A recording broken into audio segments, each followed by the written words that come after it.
Otep à tous, bienvenue sur la chaîne des panafricanistes, par essence, par conviction et par excellence. Celle des citoyens qui émitent par nécessité et obligation de combat. Nous sommes une chaîne qui n'est guidée que par nos ancêtres et rien que par les ancêtres qui appartiennent à l'égrégore du monde noir. Par conséquent, nous ne croyons en aucun Dieu venu de l'étranger. Toutefois, cette vidéo n'est aucunement destinée à inciter ni à la haine ni à la violence, car nous menons un combat qui est d'abord et avant tout spirituel. Ensuite, il est politique, géopolitique et géostratégique.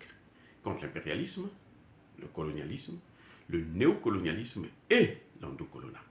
Sur la base d'un principe fondamental que nous avons hérité de nos ancêtres kémites, qui est celui de la Mahat, c'est-à-dire solidarité, vérité et justice. Vous êtes donc en droit de connaître la vérité.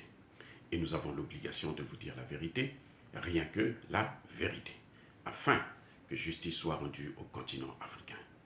Et ça, c'est notre modeste contribution dans cette noble lutte en faveur de la souveraineté, la dignité, la solidarité et l'unité africaine.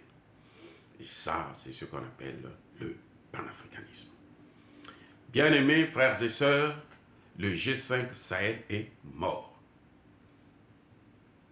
L'acte de décès du G5 Sahel a été signé par le président Bazoum du Niger. Ce n'est pas Assimi Goïta qui a signé, qui a décrété, qui a signé l'acte de décès. Non, c'est Bazoum. Parce que lorsqu'il y a quelques mois, vous vous souvenez, il y a eu une affaire où le G5 Sahel, qui a une présidente tournante, devrait donner le témoin à Assimi Goïta. En fait, c'est, je crois, avril ou mai dernier, où le président Assimi Goïta devait être celui qui devrait présider le G5 Sahel. Le G5 Sahel, c'est 5 pays, c'est-à-dire la Mauritanie, le Mali, le Tchad, le Niger et le Burkina Faso. Donc,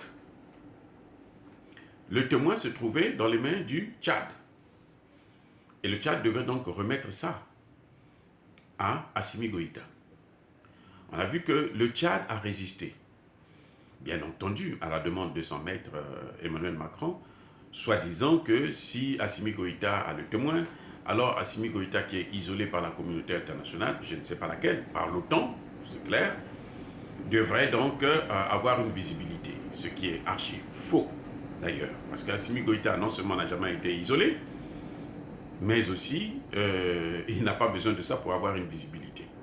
Jusqu'à preuve de contraire, lorsque les sanctions ont été prises contre le Mali, il y a eu 3 ou 4 pays de la sous-région qui l'ont soutenu. Il y avait la Guinée-Conakry, il y avait l'Algérie, il y avait la Mauritanie et même la Guinée-Bissau. Et donc, on peut parler aussi même du Burkina Faso, puisque les populations burkinabées s'étaient soulevées contre ces sanctions de manière pratiquement à niveau égal que les populations maliennes. Donc il y a eu une solidarité. Les populations, maintenant si on regarde par rapport aux populations, il y a eu aussi le Sénégal, il y a eu la Côte d'Ivoire, des populations se sont levées pour dire non, ils n'étaient pas contents qu'on puisse sanctionner les populations maliennes. Donc vous voyez, le Mali n'a jamais été isolé. Et pire encore, ce qui est plus grave, c'est que pendant que la CEDEAO prend des sanctions contre le Mali à la demande de la France elle-même négocie. Le même jour, la France négocie avec le Mali pour que le Mali puisse laisser les vols d'Air France rentrer à Bamako. Donc, vous voyez, le pays n'a jamais été isolé. Donc, c'était des échappatoires pour Emmanuel Macron qui voulait humilier, qui voulait punir Assimi Goïta et son gouvernement. Bien entendu, le peuple aussi, parce que c'est le peuple qui subit en dernier ressort. Oui? Alors, donc, Emmanuel Macron demande aux Tchadiens de ne pas remettre le témoin. Ils ont évoqué une raison fallacieuse, comme quoi le Mali était dans une situation d'insécurité, dans une situation un peu incertaine, dans une situation troublante, politiquement parlant.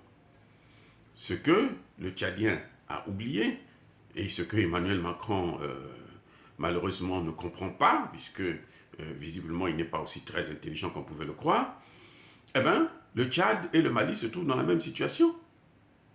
Le Tchad est en transition, le Mali est en transition, Au Tchad, il y a une rébellion. Au Mali, il y a les terroristes. Et les terroristes et les rebelles sont préparés, sont organisés par la France. Ils sont fournis en armement, ils sont fournis en logistique, ils sont fournis en moyens financiers par la même France.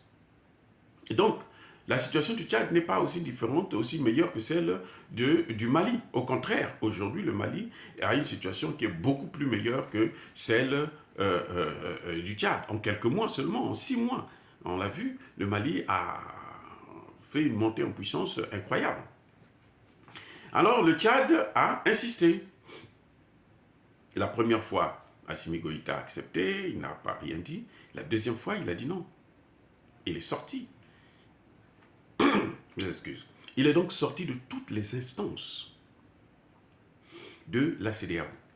C'est là maintenant que la France, Bazoum va décréter la mort du G5 Sahel. Et ça, c'est une évidence. Parce que le G5 Sahel a été créé par le Mali, la Mauritanie, le Burkina, le Tchad et le Niger. Donc à partir du moment où il y a un qui n'est plus, ça devient plus 5, hein, ça devient 4. Je ne sais pas pourquoi ils ne comprennent pas. C'est aussi c'est mathématique ça. 5 moins 1, ça fait 4. Il devrait parler, s'il parlait du G4 Sahel, ça se comprend. Mais le G5 Sahel n'existe pas. À moins qu'ils se disent que la place occupée par le Mali va désormais être occupée par la France, ce qui n'est qu'une absurdité, c'est aberrant, parce que la France est déjà membre, puisque c'est la France qui gouverne le G5 Sahel. Enfin, qui gouvernait le G5 Sahel, ou qui gouverne ce qui reste du G5 Sahel, c'est-à-dire le G4 Sahel. C'est la France qui gouverne. La France est membre d'office. La France n'a pas été là à la création. Ce sont les pays africains qui ont créé. Et la France est venue prendre la création et prendre la paternité comme elle l'a toujours fait. Elle vient escroquer ce qui nous appartient et elle fait croire que c'est elle qui a créé. La France n'a jamais créé le G5 Sahel. Oui, bien aimés frères et sœurs. La France, je le répète encore, n'a jamais créé le G5 Sahel. Le G5 Sahel est une création, est une invention purement africaine. Et parmi les créateurs, il y avait le Mali, il y avait le Tchad et les autres pays. Donc, vous voyez, à partir du moment où le Mali sort, le G5 Sahel est mort. Et Bazoum l'avait reconnu. Et ce qu'on ne comprend pas, c'est que maintenant, Bazoum et le Tchadien se rencontrent, ils demandent à ce que Assimi Goïta puisse revenir dans le G5. Mais alors, si Assimi Goïta commet cette erreur monumentale, je peux vous garantir qu'il va mal terminer cette transition-là. Ça, c'est clair. Parce qu'au point où il est là, je sais que les Français viennent toujours le flatter. On le voit, on le sait, aujourd'hui, on est au courant que France 24 et RFI supplient actuellement le gouvernement malien pour revenir et mettre au Mali. Donc, je sais que la France continue à le flatter, à chercher à même donner des gages pour que de bons sentiments et autres, mais Assimi Goïta n'a aucun droit à l'erreur, parce qu'on ne revient jamais sur son vomi. Je répète, on ne revient jamais sur son vomi. Donc ce que fait Bazoum, et aujourd'hui Bazoum reconnaît que Assimi Goïta c'est son frère, qu'il faut qu'ils reviennent ensemble pour qu'ils puissent travailler ensemble dans le cadre du G5 Sahel. Vous savez pourquoi en réalité? C'est que la France ne peut pas travailler dans le Sahel sans le Mali. C'est-à-dire que le Sahel sans le Mali, là, ça n'existe plus. Vous savez, la Mauritanie fait partie du G5 Sahel, mais la Mauritanie n'est pas aussi touchée par le terrorisme que le sang des pays comme l'avait été le Mali, parce que le Mali aujourd'hui a déjà été récupéré à plus de 60%. Donc c'est une avancée très très considérable. Ça montre bien que les Français n'étaient pas là pour travailler, pour combattre le terrorisme, mais pour plutôt alimenter le terrorisme. Vous voyez?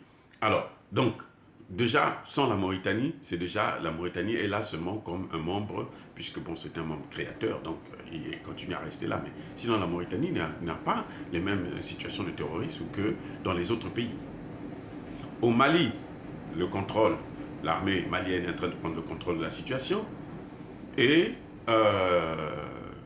au Burkina et au Niger déjà il y a l'armée américaine qui est là, et puis les Allemands. Donc la France n'a pas vraiment sa place. La France, sa place c'était au Mali, et elle a échoué.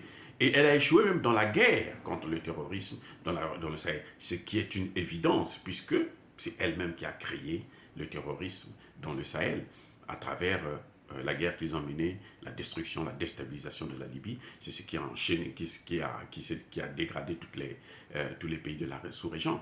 Voilà, donc le G5 Sahel est mort. Il ne veut plus parler du G5 Sahel. Assimi Goïta, à mon avis, ne reviendra pas sur sa décision. Ils n'ont qu'à travailler avec la France, ils n'ont qu'à faire ce qu'ils veulent avec la France. Mais ce que nous savons, c'est que la France, sans le Mali, ne peut rien faire dans le Sahel.